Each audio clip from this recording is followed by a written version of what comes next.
Hi అండి, అందరికీ నమస్తే.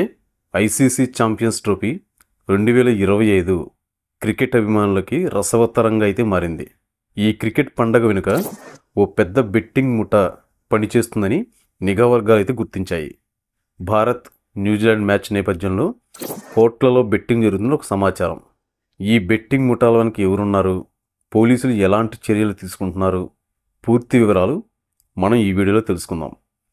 మన ఛానల్ మొదటిసారిగా చూస్తున్న ప్రతి ఒక్కరూ ఛానల్ సబ్స్క్రైబ్ చేసుకోండి. వీడియో నచ్చితే లైక్ చేయండి, షేర్ చేయండి, కామెంట్ చేయండి. ఇంకా మనం వీడియోలోకి వెళ్ళిపోదాం. ఐసీసీ ఛాంపియన్ ట్రోఫీలో భాగంగా ఈరోజు భారత్ న్యూజిలాండ్ జట్లు డిఎన్టీడీగా తలపడుతున్నాయి. అయితే ఈ క్రికెట్ మ్యాచ్ ఆటగాళ్ల మధ్య పోటీ మాత్రమే కాదు, ఆన్లైన్లో ఆఫ్లైన్లో బెట్టింగ్ ముఠాలకు ఒక పండగలా అయితే మారింది. పోలీసుల సమాచారం ప్రకారం ఈ బెట్టింగ్ల విలువ సుమారుగా 5,000 కోట్ల పైగానే ఉంటుందని ఒక అంచనా అయితే వేస్తున్నారు. ఇటీవల ఢిల్లీ క్రైమ్ బ్రాంచ్ పోలీసులు ఈ బెట్టింగ్ ముఠాపై ఓ పెద్ద ఆపరేషన్ అయితే నిర్వహించారు. భారత్ ఆస్ట్రేలియా సెమీఫైనల్ సమయంలో ల్యాప్టాప్లు, మొబైల్ ఫోన్స్ సహాయంతో లైవ్ బెట్టింగ్ నిర్వహిస్తుండగా అనేక మందిని అరెస్ట్ చేశారు. వీళ్ళని విచారించే క్రమంలో ఒక సంచలన నిజమైతే బయటకొచ్చింది. మాస్టర్ ఐడి ద్వారా ఆన్లైన్ బెట్టింగ్. ఈ బెట్టింగ్ ముఠ ఒక వెబ్సైట్ ద్వారా పనిచేస్తుంది. మాస్టర్ ఐడి అనే ఒక ప్రత్యేకమైన అకౌంట్ ద్వారా పెద్ద మొత్తంలో బెట్టింగ్ అయితే నిర్వహిస్తున్నారు. ఒక్కో లావాదేవీపై 3% కమిషన్ తీసుకుంటున్నట్లుగా పోలీసు విచారణలో అయితే బయటకొచ్చింది.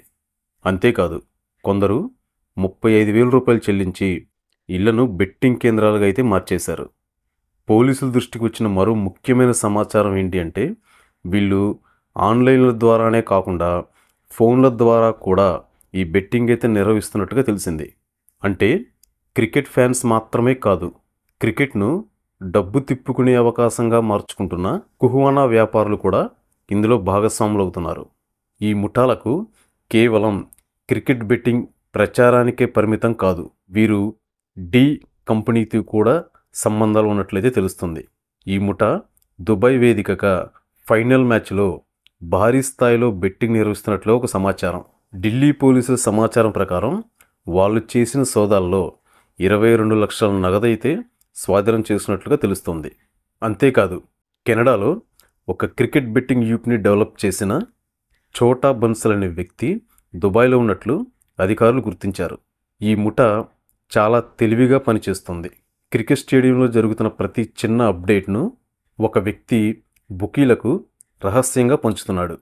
ఈ ముఠాకు మనీష్ షాహాని అనే వ్యక్తి నేతృత్వం వహిస్తున్నట్లు పోలీసుల దర్యాప్తులు అయితే తెలిసింది. పోలీసులైతే ఇప్పటికే ఈ ముఠాపై పక్కా నిఘా అయితే పెట్టారు. త్వరలోనే ఈ బెట్టింగ్ ముఠా అంతు చూడనున్నారు. అంతేకాదు, దీని వెనక ఉన్న ప్రధాన సూత్రధారులను కూడా అరెస్ట్ చేసే పనులైతే ఉన్నారు అధికారులు. ఐసీసీ ఛాంపియన్ ట్రోఫీ ఒక పెద్ద క్రికెట్ పండుగ, కానీ కొందరు దీన్ని బెట్టింగ్ వ్యాపారంగా మార్చి కొన్ని వేల కోట్లయితే గడిస్తున్నారు. క్రికెట్ను ప్రేమించే ప్రేక్షకులుగా మనం ఇలాంటి అక్రమ కార్యకలాపాలను అయితే ప్రోత్సహించకూడదు. అధికారులు ఎలాంటి కఠిన చర్యలు తీసుకుంటారో వేచి చూడాలి.